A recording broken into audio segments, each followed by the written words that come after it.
Hey everyone, thanks so much for joining me on the Bio Breakthroughs podcast. I'm your host, Jared Taylor. Today we have the Chief Innovation Officer at Azzur, Ravi Samavedam. How are you today? Good, Jared. How are you? Terrific. I'm excited to have you here. I think we should dive right in. Tell the audience a little bit about your background. Sure. I'm a biochemical engineer by education. I have about 23 years of experience in the industry, mostly working with biotech products, manufacturing related activities, quality validation. And since I've joined Azure, I've done a lot of consulting work as well with Azure.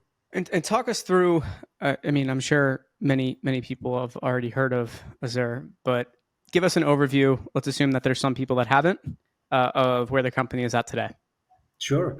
So Azure is a service provider to the biosciences, life sciences industries, biotech, pharma, med device companies. We have four service areas. The first one is consulting. We have 13 offices nationwide. We provide a lot of professional staffing services, whether it be high-end consulting, quality regulatory support, or facility startup, commissioning, qualification, validation type of work. That's our biggest division.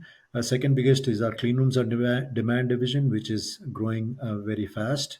We have six locations, four that are fully operational, and two that are coming online in the next 12 months.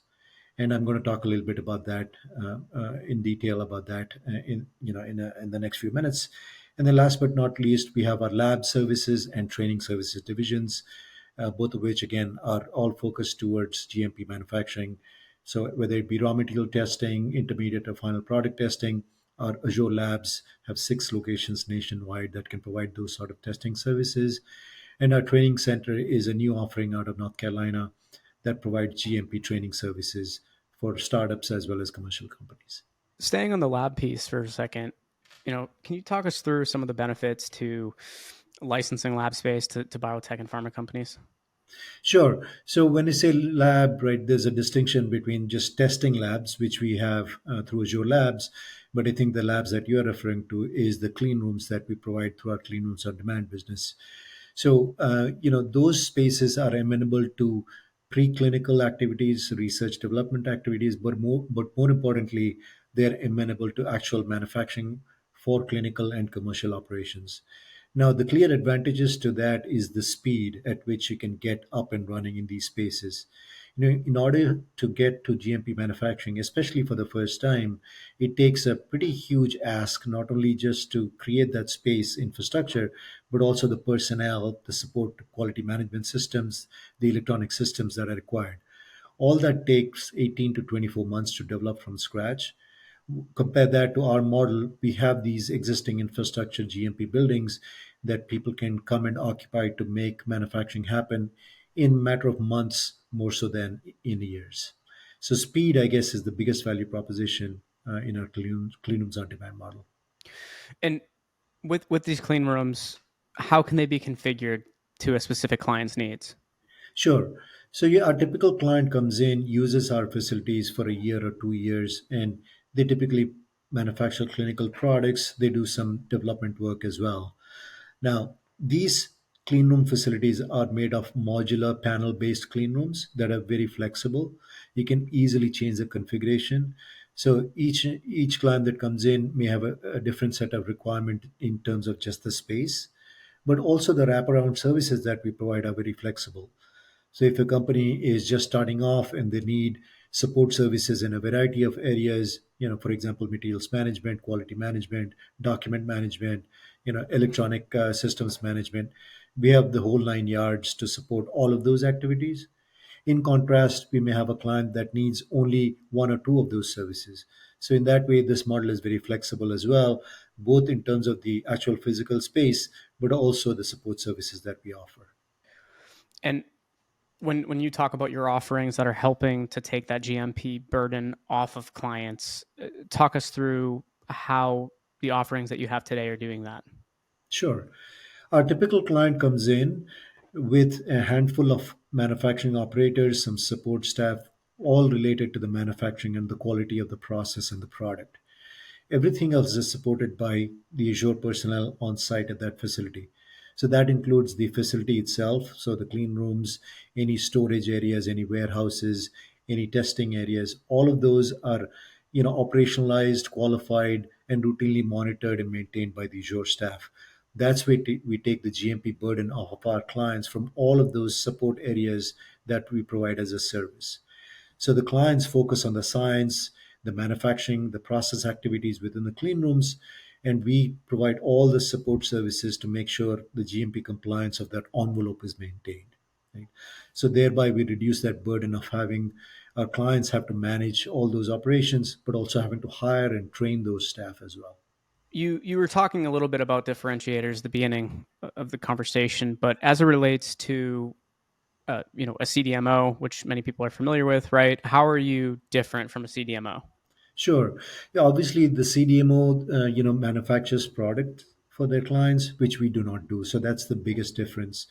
So our model really works well for companies who want to internalize manufacturing, but maybe want to conserve the capital of having to go build their own facility.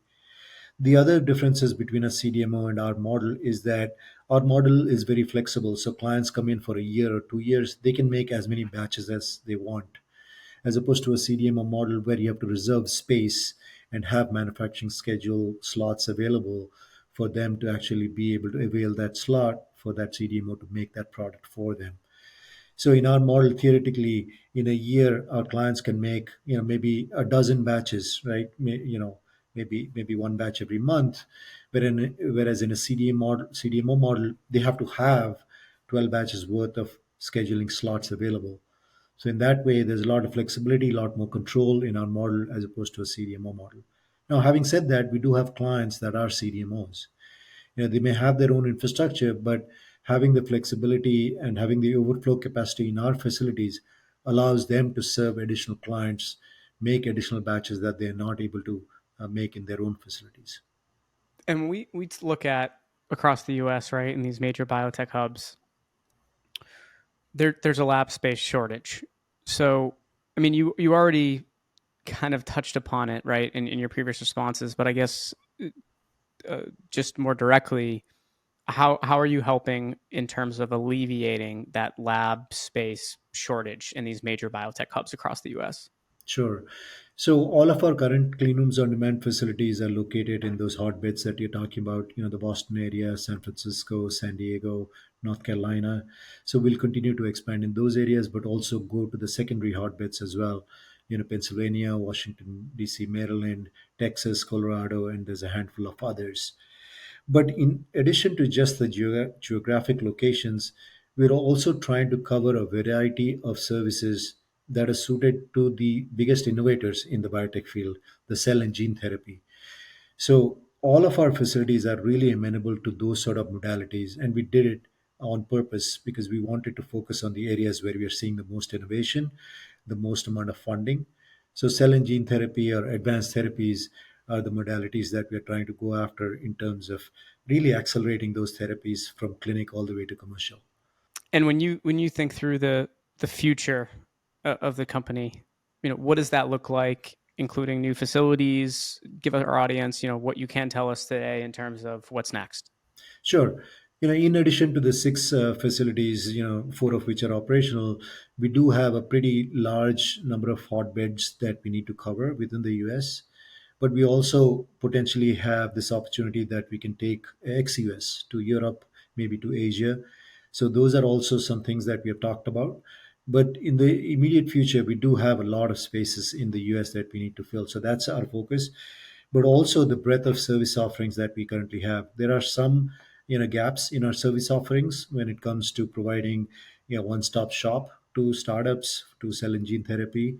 So we plan to kind of fill those gaps as well. Add more to our cell and gene therapy testing portfolio, add more to our offerings in terms of that high-end regulatory and quality support, have more partnerships with CDMOs to provide another option to clients that may not be able to make product on their own. So things of that nature. So yeah, a lot of exciting developments in the future. And what excites? I mean, there's a lot there, right? But what excites you the most out of those developments that are on the horizon? The whole concept of being able to provide startup companies that are doing such innovative work, especially in cell and gene therapy, giving them an option that is really a game changer in terms of speed, right? That's what excites me the most, excites our employees the most. Because at the end of the day, if you can allow therapies to get from preclinical to clinical and then eventually commercial much faster, you've potentially helped a huge population get to that therapy much faster, right? So, how exciting is that? So, I think that is the biggest thing for me. How many centers can we create to really accelerate, therapies, as many therapies as possible? So, that's kind of the alarm for me in the morning that I don't have to set, and that allows me to wake up and go to work.